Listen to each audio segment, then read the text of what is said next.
Hello and welcome to the Intentional Brief, your weekly video update on the one big thing in cybersecurity news for middle market companies, their investors, and executive teams. I'm your host, Shay Colson, managing partner at Intentional Cybersecurity, and you can find us online at intentionalcyber.com.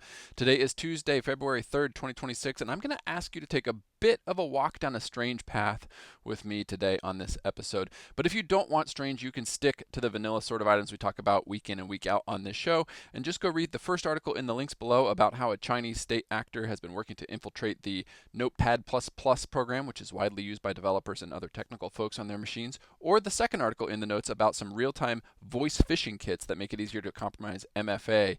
But now for the rabbit hole, what the hell is a Moltbot and why should you care? Certain corners of the internet were spending their entire week last week watching, laughing, and then feeling deeply conflicted about the rise of AI agents that have been working together on a social network directly created and exclusively for these agents, similar to Reddit. Yes, this is a real thing, and this social network built for AI agents is called Moltbot, and it leverages some new personal assistant agents that are being run under a project that is called OpenClaw or CLAW or Claudebot, CLAWDBOT or Moltbot. The name has had to change a little bit because of Anthropic's Claude has sued the creator, but the platform does have some interesting both applications and implications, and also presents, I think, a massive amount of both security risk and paradigm shift for those of us trying to manage these things. Some interesting bits around these agents. So researchers at Wiz had a long post that noted some of the weaknesses in the Moltbot forum. They claimed that they exposed 1.5 million API tokens, 35,000 email addresses, and private messages between the agents because of security weaknesses in this platform, and then what the agents themselves were putting into the content set. I think it's interesting that we could spend a lot of time around these concepts of agents self-organizing or talking to each other about how their humans are watching. I think that's probably a second order conversation that is not quite what we need to do on this show, but I think the security implications are worth talking through. And I think it makes clear, at least to me, that the hardest part about AI security now is velocity.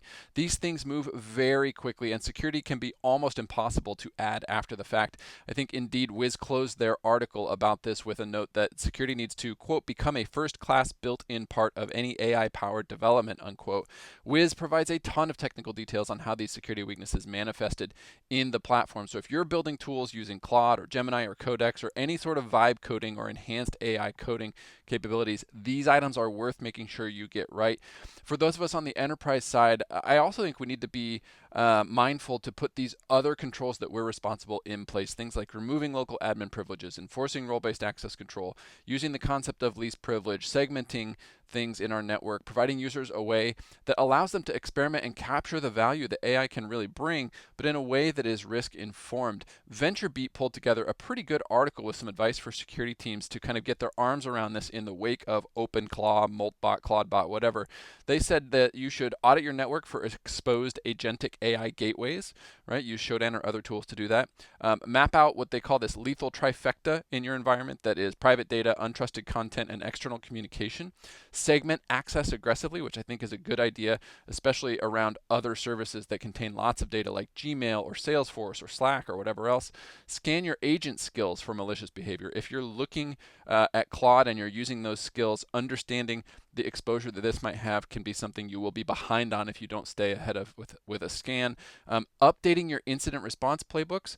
Again, I think we've got some new threat vectors and some new attacks that are going to push us to move faster. So go ahead and get ready. And then they suggest in VentureBeat to establish a policy before you ban. I think, again, it goes back to understanding what are our users trying to do? How do we give them a paved path to do that? How do we support them with some of the controls and capabilities that we have as an organization when we're also pushing deep into this brave new world very quickly? I don't know what these AI bots are going to do next week, but I do know that we have actually really truly entered this era where things that felt far-fetched and fanciful only a few months ago are now coming to life literally overnight and at a scale that we cannot keep up with at human speed. And so we need to adjust the way we're playing this game because the game has fundamentally changed. So buckle up. We'll try and keep up with it here once a week and talk about these changes. But I do think that this marks a significant inflection point. I don't know what direction we're going from here. From a fundraising perspective, modest numbers in the last week with just shy of $7 billion in newly committed capital. But there was one interesting piece in the Financial Times that saw Thoma Bravo co-founder Orlando Bravo call what he said was, quote, some public software companies have become unbuyable due to their excessive stock compensation, which would prevent PE buyers from paying acceptable prices to strike takeovers, given that the stock grants would have to be paid for in cash. So how this is going to manifest in the market, I think, is anyone's guess. But when I tie the top Moltbot story to this, I think there are some big mechanics that we're going to see work out in the SaaS space. And the question is, can these public companies find a value proposition that makes sense for investors and customers before AI comes and erodes their moats and drives down enterprise value? And I think that is the race that many of these companies find themselves in. Again, yesterday, Monday, Anthropic released a Claude legal skill, which they claim is for internal legal teams and contract and NDA review. But again, I think undercuts probably 100 or more products in the legal tech space just by one skill that Claude released overnight. So we are, again, in this brave new world, and I'm glad you're here with me.